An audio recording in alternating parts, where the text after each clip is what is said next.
First thing, I mean, our fans were unbelievable, and I think you saw what it meant to our players when you saw those, when you saw them run up in the stands there. I mean, the students, and it was loud. It was fun. They had fun today, and the crowd did a great job. When you get in games like that, I mean, it's everybody. I tell the football team, there was only 11 guys on the field at the time, but you need everybody. Well, when you get in games like that, you need everybody that's on the football team, and you need everybody that's in orange. And we had a great crowd tonight. They did a great job, and I'm just so thankful. And I know, as I said, I know our players are as well. So it was a great effort. It was a University of Illinois effort, and I think everybody gets a little bit of the credit. And we had some things that the good thing is that we got some things we got to work on. And but I think we'll take this game and grow from it. It's something that we needed to do, and we were fortunate enough to do it. Defensive effort and all around. Can you give some specifics on how you guys utilized Jonathan Brown, what you guys did to try to get out of the space? Well, I said all along that they're not coming from Arizona to run the football, even though they got some yards running, and I kept telling Vic, don't worry about it. They ain't going to beat us running the football.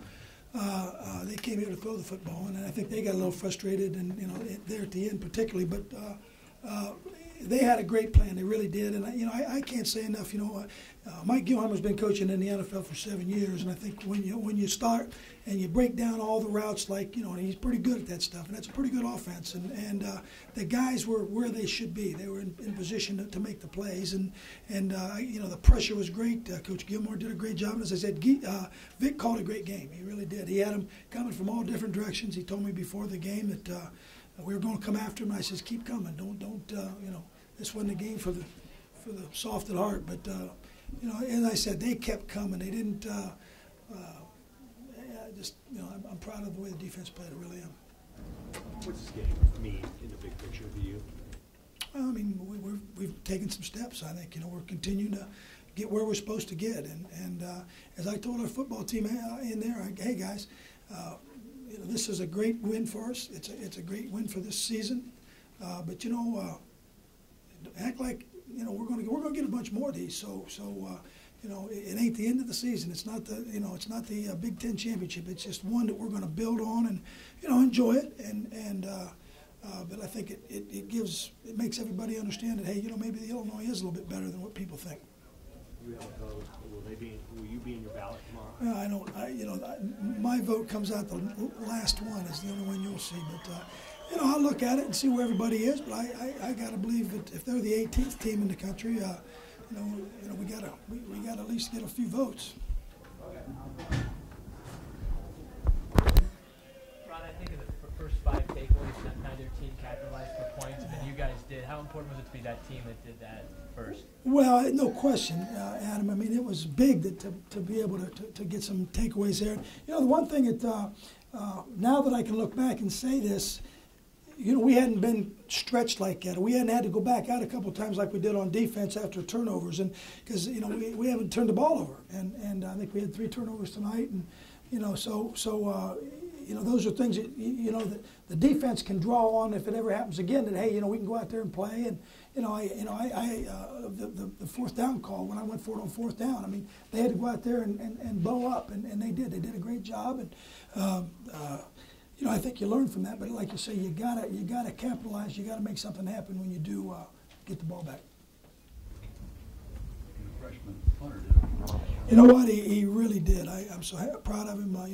Justin's one of the guys. That you ask him if he's all right. He says he is, but you're not sure what he's thinking. But I think he grew up tonight, and really, he's going to be fine now. I mean, I know he's going to be an awfully good punter. I don't worry about that. It's just. It's a little bit different when you're out there and you have to get the ball off, particularly when the ball's on the 4-yard line. Coach, after the fumble recovery, up to that point you had 4 second-half possessions, 4 3-and-outs, then you bring in Riley on that first down play. Was that just to give him a different look? No, what happened? Nathan's got a sore shoulder. It's not serious. It's not anything, and I know what your guys are going to say. But so I said, Paul, you better get because Nathan wasn't. You could tell his passes weren't not as sharp, and. So let's put Riley in there and let him get things going. Of course, he threw the one. It was interference, and then we bring Nathan back in there. And here's a guy with a sore shoulder. First thing we do, we run him. But I didn't say anything. I think it's No, but he does have a sore shoulder, and he'll be fine. It is just the arm. But that was the reason, because you could tell it was bothering him a little bit, and then I think that just kind of lit a fire under him, and he took over from there. But also, did you feel like, particularly after the interception too, that he became a little tentative as well? It just seemed like he looked so sharp the first 3 or 4 possessions there, but it seemed like from the point on of that interception, he didn't seem quite the same play at all. Well, I don't know. I'm not sure if that was the case, or their defense was pretty good. I mean, they flew around. But I'll tell you something now. That was a physical game. Our offensive guys came to play, and with the good players that they have, I think the first or second play of the game, number 5 went out, which was one of their better players. 7 he had his hands full tonight, and I thought our guys got after him pretty good. A lot of close wins. You haven't had a lot of close wins. Does that say something about this group? Well, I mean, once again, any win is a good win to me. But they played against a good opponent. They were backed up. We had to go out there and play defense a few times in our own territory and stop them. And so I think there's an awful lot of things that you learn from this. And once again, you take those things and it builds on their confidence, and we'll continue to get better. How was Nathan's sore shoulder affecting him throughout the game? Well, I can't remember exactly when it happened. His passes were not as direct and as sharp. And, now whether that had something to do with throwing the interception, that's the first interception he's thrown forever.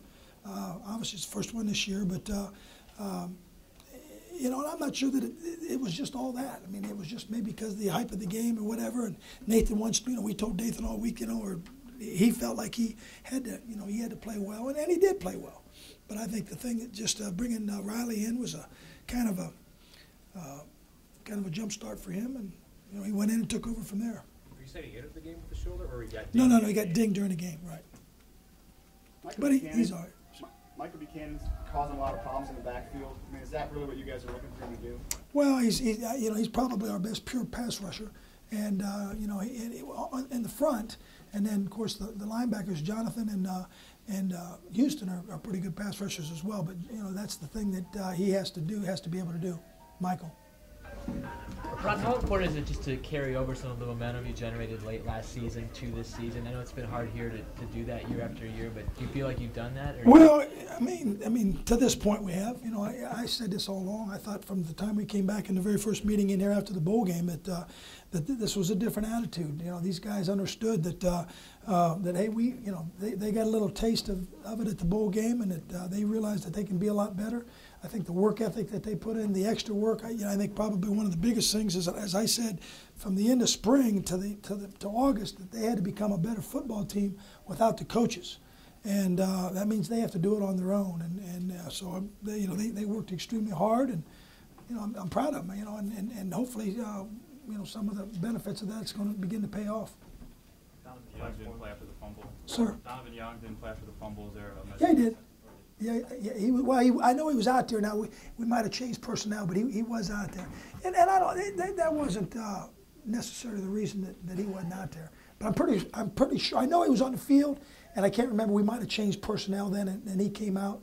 But that's once again that's a big game, and he'll learn from that. And, hopefully it'll be his last one. But it's not unusual for a freshman to put the ball on the ground occasionally. He's never. It's the first one he's had. Well, second one he's had since he's been here.